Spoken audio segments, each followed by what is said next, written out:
Sa kabundukang bahagi ng isang liblib na baryo sa Mindoro, namumuhay si Junel, isang binatang magtataggulang. Sa edad na 25, sanay na siya sa mainit at mausok na buhay ng pag-uuling. Araw-araw, kasama ng kanyang lumang kariton at ilang sako, pumupunta siya sa gubat upang mag-ipon ng tuyong kahoy. Maaga pa lang, umaalis na siya upang makaiwas sa init at makapili ng magandang klase ng kahoy, yung hindi masyadong bulok pero hindi rin sariwa.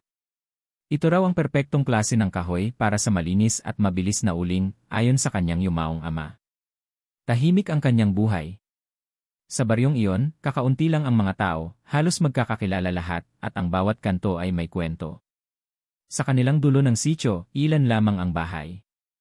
At dahil nasa paanan sila ng kabundukan, tila ba malayo sila sa sibilisasyon. Walang signal, bihirang makapasok ang kuryente, at isang beses lang dumaraan ang delivery ng tubig kada linggo.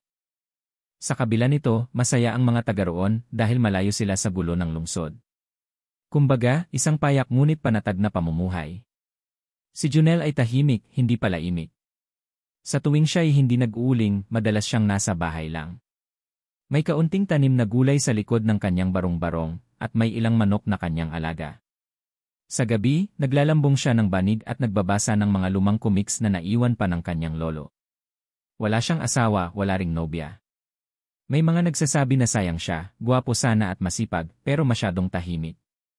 Para bang may itinatagong lalim. Ang lugar nila ay may sariling mga alamat. Sabi ng matatanda, dati raw ay hindi ganoon kalaya ang mga tao sa kabundukan. May mga nilalang daw na nangunguha ng kaluluwa, may mga engkanto, at higit sa lahat, may mga mangkukulam na nagtatago sa anyo ng karaniwang tao. Ang sinumang di marunong gumalang sa kalikasan ay parurusahan. At kung ikaw ay magtataglay ng sobrang yabang, tiyak na may darating na kaparusahan. Ang mga alamat na ito ay matagal nang paulit-ulit sa bawat henerasyon, ngunit sa panahong makabago, tila ba wala nang naniniwala. Pero si Junel, tahimik man, ay may galang. Hindi siya nanlalait ng damo, hindi niya binabali ang sanga kung hindi kailangan, at sa bawat pagputol niya ng kahoy, palaging may dasal, patawad, at salamat. Isang ugaling nakuha niya sa kanyang ina na matagal nang pumanaw. Isang araw, habang siya ay nasa kalagitnaan ng pagputol ng kahoy, napansin niyang tila ba may matang nakatingin sa kanya. May kakaibang simoy ng hangin na dumaan, malamig, pero may halong amoy ng insenso at asupre. Agad siyang lumingon pero walang tao. Ang mga ibon sa itaas ng punong kahoy ay biglang lumipad. Tila ba may umalis, may iniwasan. Tumigil si Junel sa kanyang ginagawa at agad na umuwi. Sa pag-uwi niya, dinatnan niya ang matandang si Kaompong sa tapat ng kanyang bahay. Si Kaompong ay kilalang albularyo sa kabilang baryo. Hindi ito basta-basta bumababa ng bundok kung walang mahalagang dahilan. Junel, bungad ng matanda, may naramdaman akong kilabot sa bandang itaas. Sa parte ng gubat na pinagugulangan mo. Napakunot no si Junel. Bakit po? May dumaan na hindi galing sa daigdig na to, sagot ni Kaompong. Kung ano man yon, tila naghahanap ng kaluluwa. Hindi na lang nagsalita si Junel, pero sa loob niya, ramdam niyang hindi iyon guni-guni. Marami na siyang narinig na ganito mula sa mga nakatatanda, pero ngayon lang siya mismo ang nakaramdam. Ilang araw ang lumipas, at bumalik siya sa dating lugar para kumuha pa ng kahoy. Doon niya unang nakita ang kakaibang marka sa lupa, bilog, may mga linya na parang simbolo. Sa gitna, may itinayong maliit na palamuti na yari sa tuyong dahon at may tali ng pulang sinulid. Hindi niya ginalaw. Sa halip, lumayo siya at nagdesisyong sa ibang bahagi na lang ng gubat kumuha. Pagbalik niya sa bahay, dinatnan niya ang kanyang pusa na tila baliw, paikot-ikot, huni ng huni, at parang may hinahabol na hindi naman kita. Nang sinubukan niya itong hawakan, kinagat siya ng malakas. Dugo ang lumabas sa kanyang kamay. Hindi ganoon ang alaga niya dati. Kinabukasan, patay na ang pusa. Nagsimulang masira ang kanyang ulingan. Ang mga kahoy ay hindi nauuling ng tama, palaging hilaw o sunog. Nawalan siya ng kita sa mga araw na iyon. Isa-isang dumating ang mga kamalasan.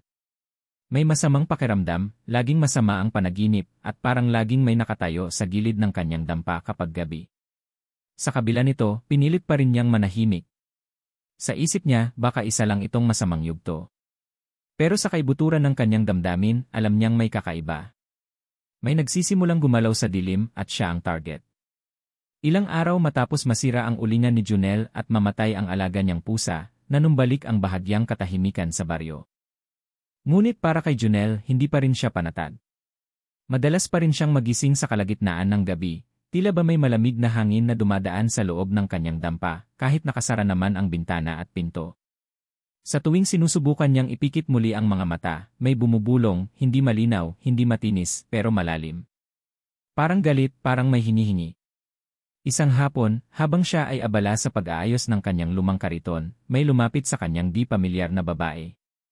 Nakasuot ito ng itim na saya, may belo sa ulo, at tila may edad na, ngunit hindi matukoy kung matanda ba o nasa kalagitnaan ng edad. Hindi niya agad nakita ang mukha dahil ito ay bahagyang natatakpan ng anino. Magandang hapon po, magalang nabati ni Junel. Ngunit hindi agad sumagot ang babae. Tila sinusuri siya mula ulo hanggang paa. Maya-maya pa ay nagsalita ito, malamig ang boses at parang walang damdamin. Ikaw si Junel? Ikaw iyong mag-uuling? Opo. Kayo po. May ipagagawa ako sa iyo, sagot ng babae. Kailangan ko ng 3 sakong uling bago matapos ang 3 araw mula ngayon. Kailangan malinis. Walang halo.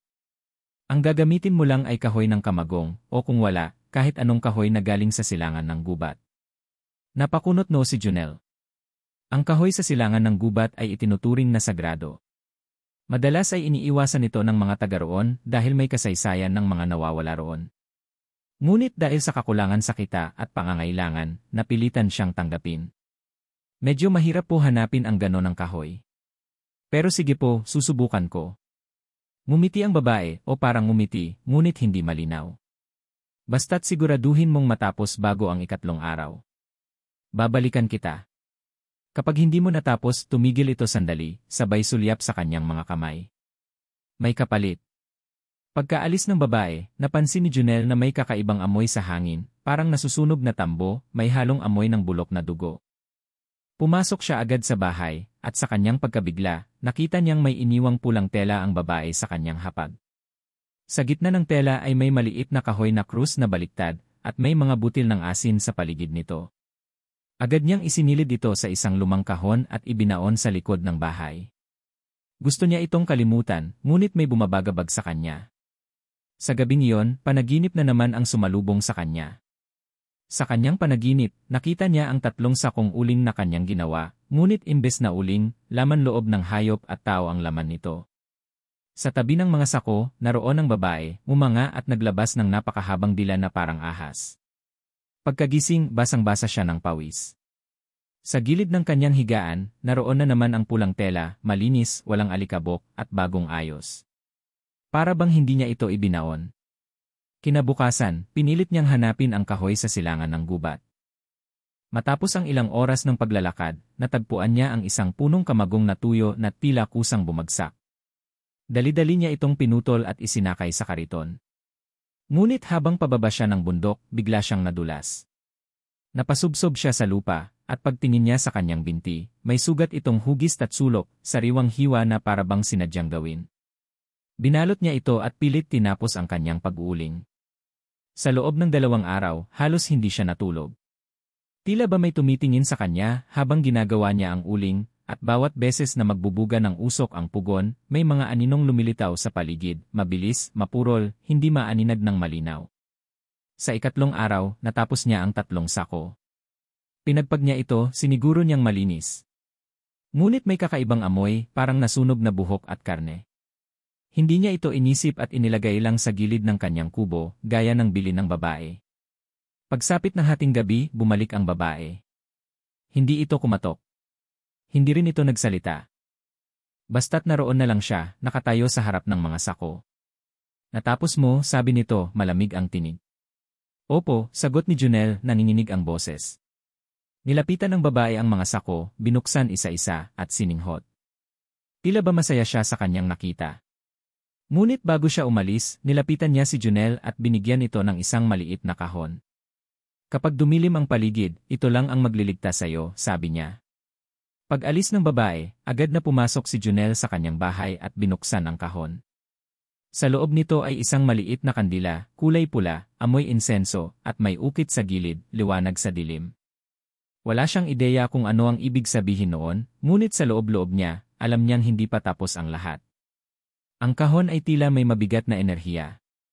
At habang inilalapag niya ito sa tabi ng kanyang kama, naramdaman niya ang biglang paghinto ng ihip ng hangin. Tumahimik ang paligid. Napatingin siya sa labas, at sa gilid ng puno, isang pares ng mapupulang mata ang nakatitig sa kanya. Mula nang ibigay sa kanya ng mahiwagang babae ang pulang kandila, naging mas madalas at mas malinaw ang mga kakaibang pangyayari sa paligid ni Junel. Ang dating simpleng ulingan na pinagmumulan lamang ng usok at amoy ng nasusunog na kahoy ay tila naging pugad na ng mga nilalang na hindi niya maipaliwanag. Unang gabing may liwanag noong unang gabi pagkatapos niyang matanggap ang pulang kandila, hindi siya mapakali. Inilagay niya ito sa ibabaw ng lumang altar sa loob ng kanyang barong-barong, sa tabi ng isang sirang imahen ng sto. Ninyo. Bagamat hindi niya pa ito sinisindihan, ramdam niya ang kakaibang init na nagmumula rito, init na hindi sunog kundi tila nagbibigay ng lakas at liwanag sa paligid. Nang sumapit ang 12:00 ng gabi, biglang namatay ang ilaw ng kanyang lampara. Lumingon siya sa paligid at naramdaman niyang may malamig na hangin na dumaan sa kanyang batok. Agad niyang kinuha ang pulang kandila at sinindihan ito gamit ang posporo. Sa oras na sumiklab ang liwanag ng kandila, biglang tumigil ang hangin. Tumahimik ang lahat. Ngunit sa labas ng kanyang bintana, may marahang pagkatok. Tok. Tok. Tok. Dahan-dahan siyang lumapit. Wala siyang nakitang tao. Ngunit nang sumilip siya sa labas, may bakas ng paa, basang paa, na tila galing sa ilog. Padiretso ito papunta sa kanyang pintuan. Hindi niya alam kung lalabas siya o isasara ang bintana. Pinili niyang manatili sa loob at nilakasan ang kanyang loob. Kinuha niya ang kandila, inilapit sa bintana, at sinambit ang dasal na natutunan niya mula sa kanyang yumaong lola. Liwanag ng kandila, itaboy ang dilim, iligtas mo ako sa nilalang na masalim. Sa kanyang pagkagulat, nang maisambit niya ang huling salita, biglang may sumigaw mula sa labas, isang sigaw ng sakit at galit. Mabilis siyang napaupo at itinapat ang kandila sa pintuan. Doon niya nakita ang anino ng isang nilalang, payat, mahaba ang lieg, baluktot ang mga daliri, at may mga kuko na tila kuko ng manok.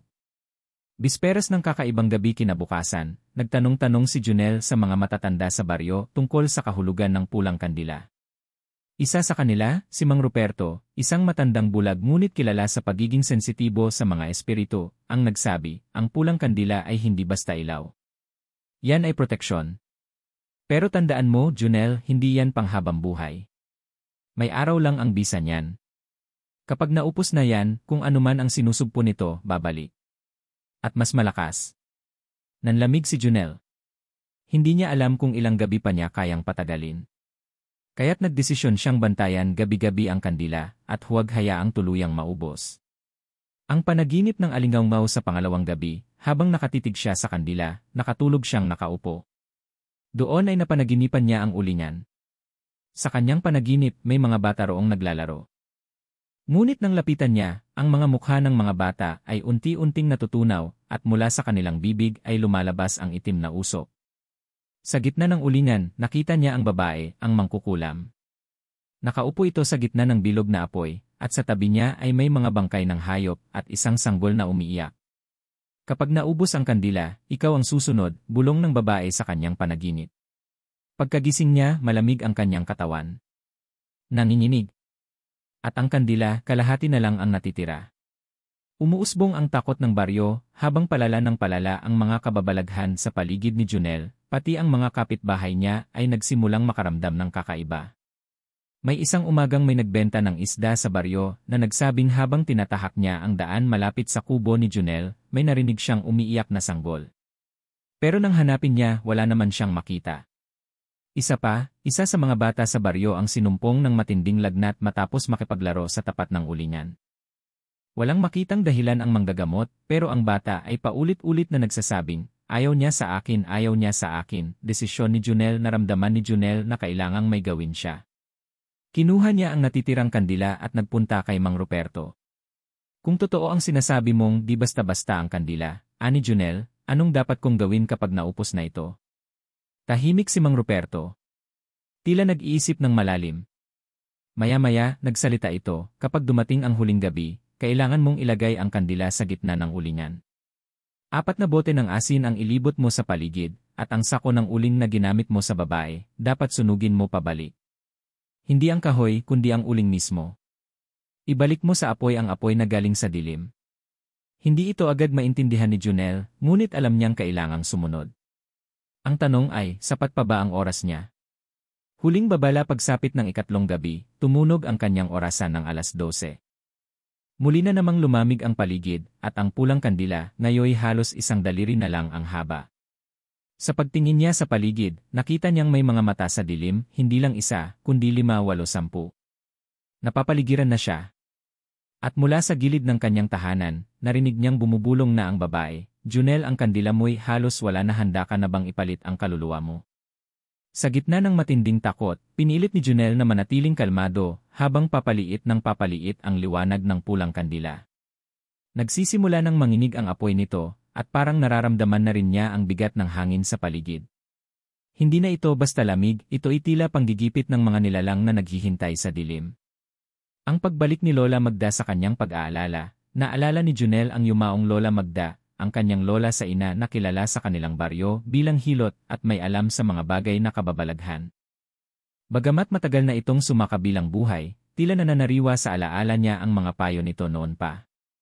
Isang gabi, habang hawak-hawak niya ang pulang kandila at nakaupo sa may bangko sa labas ng kanyang bahay, naramdaman niyang tila may presensyang dumaan.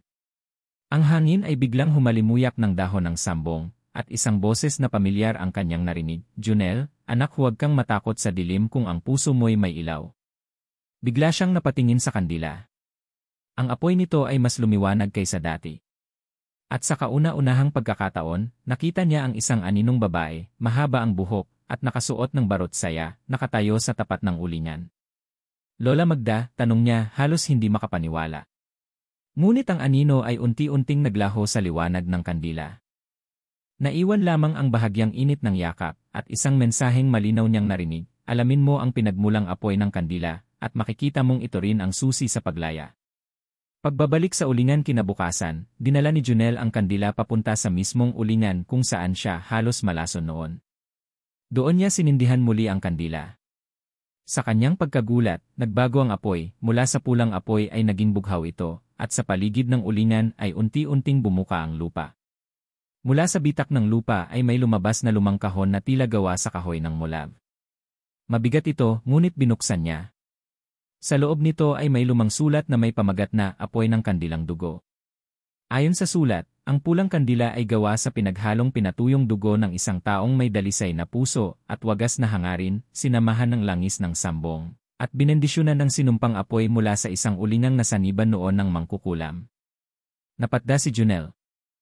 Ibig sabihin, ang kandilang hawak niya ay hindi basta kandila, ito ay kontrakulam, ngunit sa parehong paraan ay hinugot din sa dilim.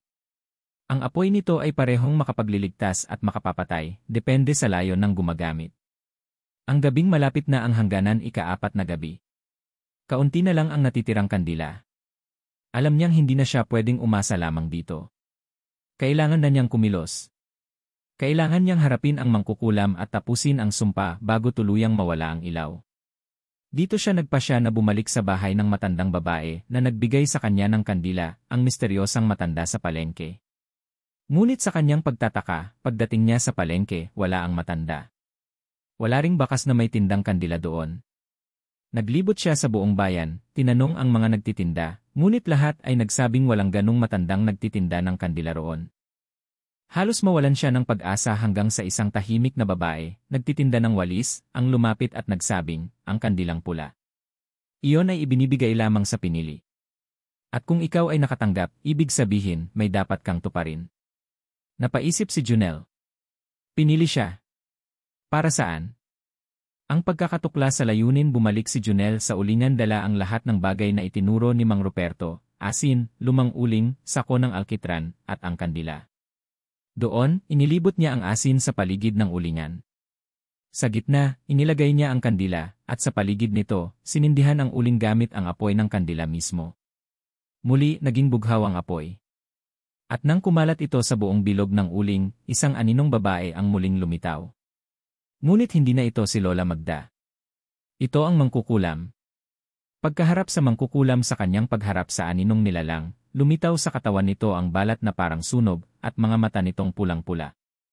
Nagsalita ito sa isang boses na tila bumubulong mula sa ilalim ng lupa, binaligtad mo ang apoy.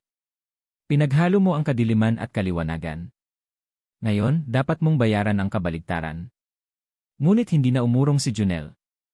Tumindig siya at itinapat ang kandila sa mukha ng nilalang. Hindi ako natatakot sa dilim kung ang puso ko ay may ilaw. Balik ka sa apoy na pinagmulan mo. Itinapon niya ang natitirang kandila sa gitna ng apoy ng uling. Isang matinding sigaw ang narinig. Ang lupa ay yumanig. Ang mga bitak sa paligid ng ulingan ay lumawak at unti-unting sinipsip ang anino ng mangkukulam papasok.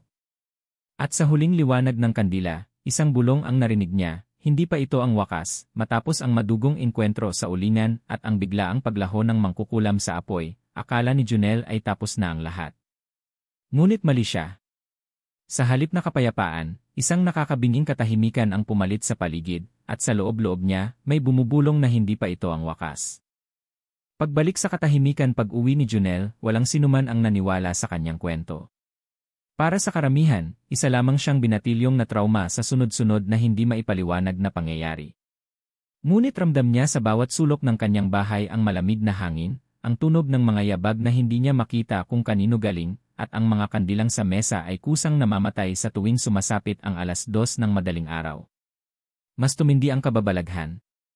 Ang pulang kandila na dapat ay tuluyang naglaho ay biglang bumalik sa kanyang altar sa loob ng kanyang silid. Ngunit ngayoy kalahating kandila na lamang, at ang mitsa nito'y tila nasunog muli, bagamat hindi niya ito muling sinindihan.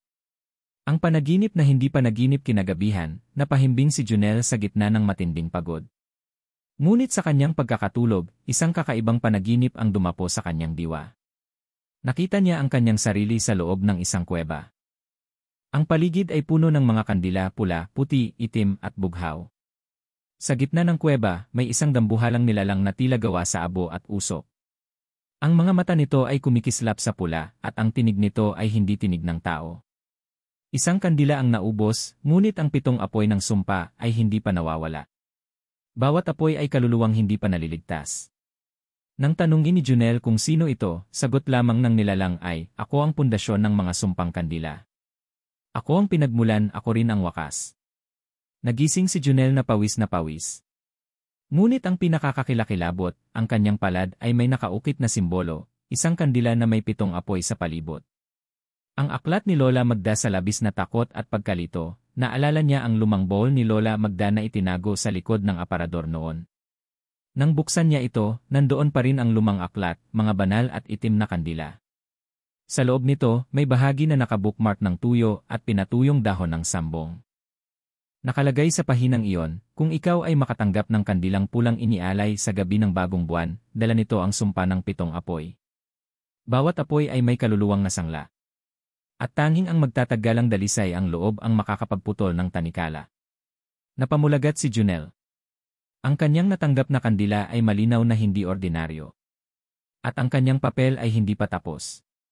Pagbalik ng mangkukulam. Sa sumunod na araw, habang binabasa niya ang aklat, napansin niyang unti-unting nagpapakita sa salamin ng kanilang bahay ang imahe ng mangkukulam na inakala niyang napalayas na. Ngunit ngayong mas maigi niyang napagmasdan, may pagkakaiba, ang mangkukulam ay hindi na lang isa. Marami na sila. Mga mukha ng mga taong hindi niya kilala, ngunit lahat ay may pulang mata at sunog na balat. Tila bumangon ang kabuwang sekta ng mga itim na kandila. At sa kanyang paningin, sa bawat isa sa kanila, may hawak ring kandila, mga kandilang itim, umiilaw ng bughaw, at hindi naapula ng hangin. Ang panibagong banta gabi ng Biyernes. Sa kanilang baryo, may tumunog na balita na may isang bata na biglang nawala. Ayon sa mga matatanda, bago ito nawala, nakitang may umiilaw na pulang apoy sa ilalim ng puno ng balete malapit sa ilog. Maraming nagsabing baka aswang. Ngunit si Junel ay may kutob, ito'y may kaugnayan sa kandila. Nang lapitan niya ang puno kinabukasan, nakita niya roon ang natunaw na anyo ng isang pulang kandila, katulad ng sa kanya. Biglang nagliwanag sa isip niya ang babala ng nilalang sa panaginip, ang 7 apoy ay kaluluwang nasangla. Isang bata ang nawawala. Ibig sabihin, isa sa 7 apoy ang muling nagliyab gamit ang ibang kandila. Pagpupulong ng mga tagapangalaga dahil sa lumalalang pangyayari, napilitang lapitan ni Junel si Mang Ruperto.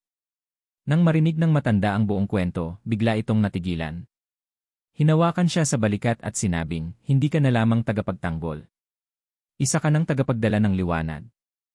Kailangan mong hanapin ang 7 kandilang nagpapalaganap ng kadiliman. Sa tulong ni Mang Ruperto, dinala si Junel sa isang matandang babae sa kabilang baryo, si Aling Pasing, isang retiradong albularya.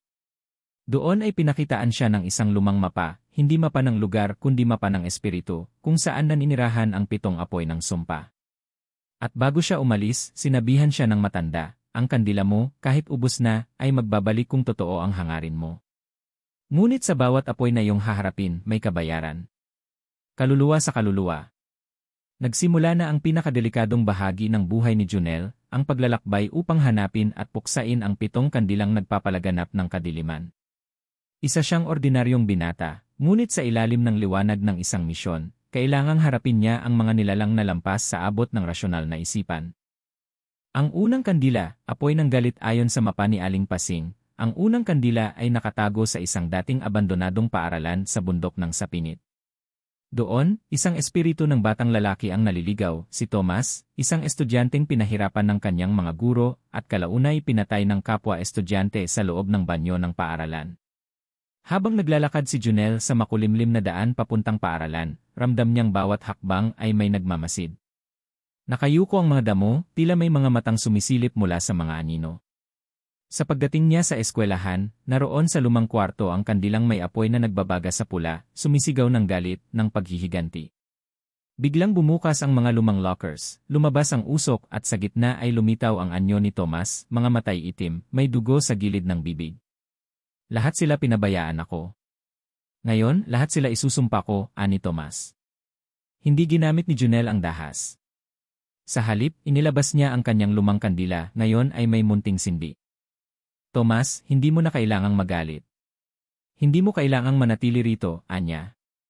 Nagliyab ang apoy ng kandila ni Junel, at lumapit si Tomas, nilapitan ang apoy, at parang lumusong sa liwanag. Sa isang iglap, ang apoy ng unang kandila ay namatay. Ang isa sa 7 apoy ay naligtas. Ngunit kapalit nito, isang hiwa ang lumitaw sa braso ni Junel, sugat na hindi dumugo ngunit tila mainit at mahapdi. Isa raw itong marka ng pagliligtas, ayon kay Aling Pasing. Ang ikalawang kandila, apoy ng inggit ang susunod ay nasa ilalim ng isang tulay sa bayan ng Bato, isang babaeng nalunod doon dahil sa selos at inggit. Si Clara, isang dalagang minahal ngunit pinagsamantalahan, ay sumumpang babalikan ang lahat ng umagaw ng kanyang pangarap.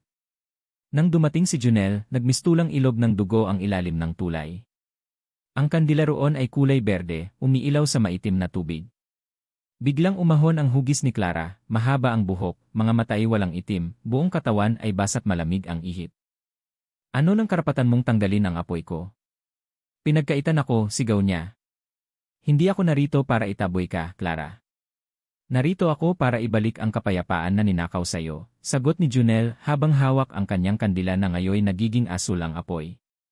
Lumapit si Clara. Unti-unti siyang nalusaw sa hangin habang ang kandila ni Junel ay lumakas ang sindi. Ang ikalawang kandila ay nasupil. Ang ikatlong kandila, apoy ng takot ang pangatlong apoy ay sinasabing nasa loob ng isang kuweba sa sitio Panghilod.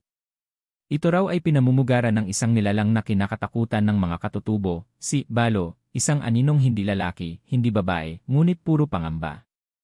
Sa pagpasok ni Junel sa kuweba, halos mawalan siya ng hininga sa lagim. Ang kandila ay walang kulay, ngunit ang apoy nito ay tila bumubulong sa kanyang tenga, pinapakita ang kanyang mga lihim, takot, at trahedya. Muntik na siyang bumigay. Ngunit bumulong ang isang tinig, ang boses ni Lola Magda. Ang kandila ay ilaw, hindi mo kaaway. Paliwanagin mo ang dilim, apo. Sa huling lakas ng loob, itinaas ni Junel ang kanyang kandila. Sa liwanag nito, natunaw ang mga anino, at ang walang mukhang nilalang ay naglaho na parang usok. Ang ikatlong apoy ay napatay. Mga sumpa kapalit ng liwanag sa bawat kandilang kanyang pinapatay, mas dumadagdag ang kanyang sugat, ang kanyang bangungot sa gabi, at ang bigat ng pakiramdam. Ngunit sa bawat kandila ring nalulunod sa liwanag, isang kaluluwang nawawala sa dilim ang nakakakamit ng kapayapaan. Ngunit hindi ito madali.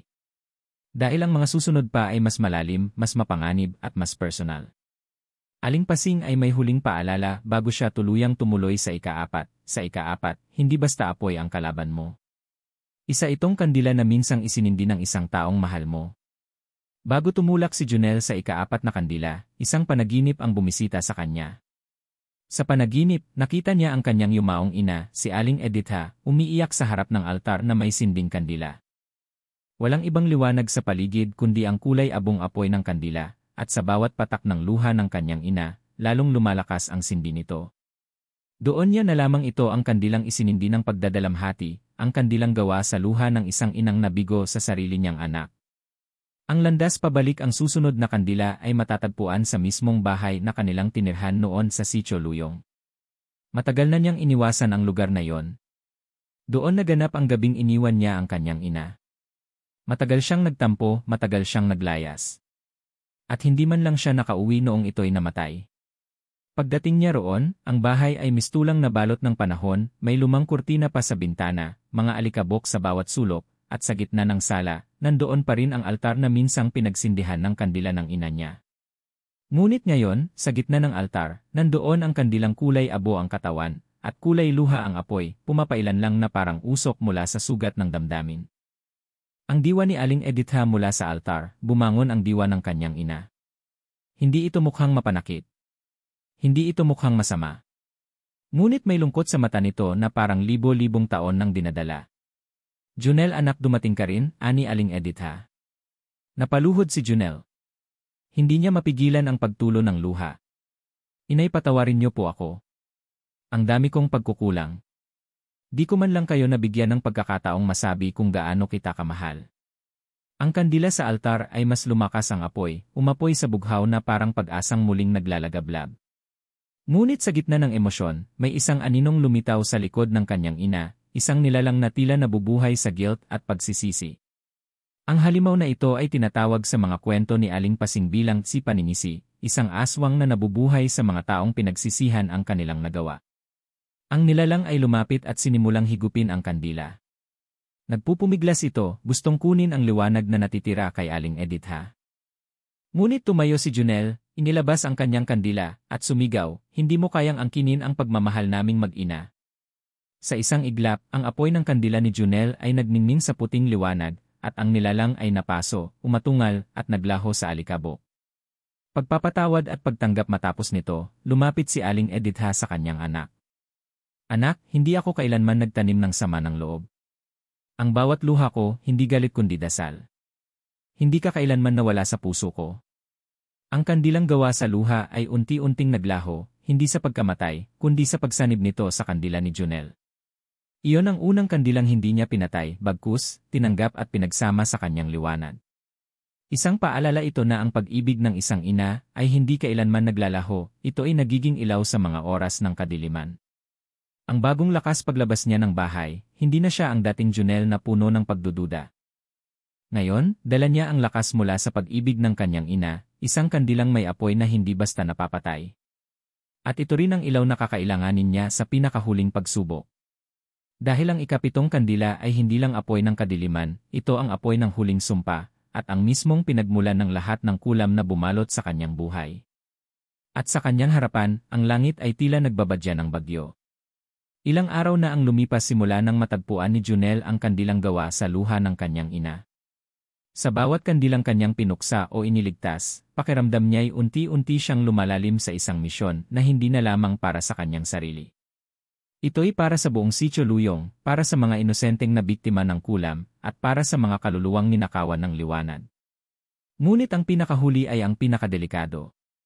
Ang pinagmulan ng kadiliman ayon kay Aling Pasing, ang huling kandila ay hindi basta isang sinindihan ng mambabarang. Ito ay ang orihinal na kandila ng kadiliman, isang kandilang isinilang mula sa pagkamuhi, pag-abandona, at paglapastangan ng mga ninuno sa mga sinaunang kasunduan ng liwanag at dilim. Noong unang panahon, may isang magtatagulang na angkan, sila ang tagapagtanggol ng mga mutya ng liwanag. Ngunit may isa sa kanila na piniling traidorin ang kanilang panata. Ito ang ninuno ni Mang Isko, ang taong sinumpa ng kulam na siyang pinagmulan ng kwento ni Junel. Dahil sa pagkakamaling iyon, isinilang ang kandila ng sumpa, isang kandilang hindi basta napapatay, kundi kailangang ialay ang isang tunay na tagapagtanggol upang mawala sa mundo. Ang huling dambana, ang huling kandila ay nasa loob ng isang lumang punso sa gitna ng kagubatan. Isang dambanang pinabantayan ng mga nilalang mula sa ilalim ng lupa, mga engkanto, maligno, at nilalang ng gabing hindi matatawag sa pangalan. Sa pagpasok ni Junel sa punso, hindi liwanag ang bumungad kundi matinding dilim. Parang wala siyang dalang kandila kahit sindihan niya ito. Hanggang sa marinig niyang muli ang boses ng kanyang ina, "Anak, ang ilaw ay hindi sa kandila. Nasa puso mo ito. Isindi mo ito, hindi sa kamay kundi sa loob ng sarili mo." Pumikit si Junel, at sa kanyang puso ay muling sumiklab ang apoy, isang apoy na nanggaling sa kabutihang kanyang ipinaglaban, sa pag-ibig at sa katotohanan. Sa pagbukas ng kanyang mga mata, nandoon sa harap niya ang kandila ng sumpa, itim na itim ang katawan, ngunit ang apoy nito ay puting-puti, tila kabaligtaran ng lahat. Bigla itong bumulwak, lumaki, at nagkaroon ng anyo ang apoy. Lumitaw mula rito ang nilalang na mukhang tao, ngunit may balat na parang uling, mata ay wala, at bibig na puno ng sigaw ng paghihiganti. "Ang laban sa anino, isinusumpa kita, Junel. Isa kang traidor sa dugo ng inyong angkan," sigaw ng nilalang. "Hindi ako ang traidor. Ako ang magtatapos ng kasalanan ng aming lahi," tugon niya.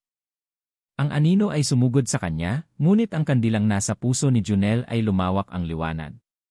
Ang liwanag ay naging bilog sa paligid niya, isang pangontra sa lahat ng itim. Ngunit hindi ito sapat. Ang nilalang ay lumusot sa liwanag, halos masakmal siya, nang biglang. Isang kumpol ng kandila ang lumitaw sa likuran ni Junel. Isa-isa itong nagsindi, ang kandila ni Thomas, ni Clara, ng bata sa kuweba, ng kanyang ina, lahat ng kandilang iniligtas niya. Sama-samang nagbigay ng lakas. "Hindi ikaw ang mag-isa rito, Junel," bulong ng bawat isa. At sa isang bugso ng lakas, ang apoy sa puso ni Junel ay naging apoy na sumaklaw sa buong dambana. Ang kandila ng sumpa ay nanginig, at sa isang huling hiyaw, pumutok ito, at nadurog sa alabok. Pagtatapos ng sumpa, pagkagising ni Junel, nasa labas na siya ng kabubatan. Bitbit niya ang kandilang hindi na nasisindihan, senyales na tapos na ang sumpa. Bumalik siya sa Sitio Luyong. Doon, nakatanggap siya ng balita, gumaling si Mang Isko, nawala ang mga kakaibang insidente sa baryo, at si Aling Pasing ay tuluyan ng nakapahinga sa piling ng mga espiritu ng kabutihan. Wala nang kulam. Wala nang kandilang itim. Ngunit si Junel, bilang huling magtatagulang, ay mananatili. Hindi na siya binata lamang. Siya na ngayon ang tagapagbantay ng liwanag. At kung sakaling muling sumiklab ang kadiliman, alam na ng buong bayan kung sino ang tatawagin. 2.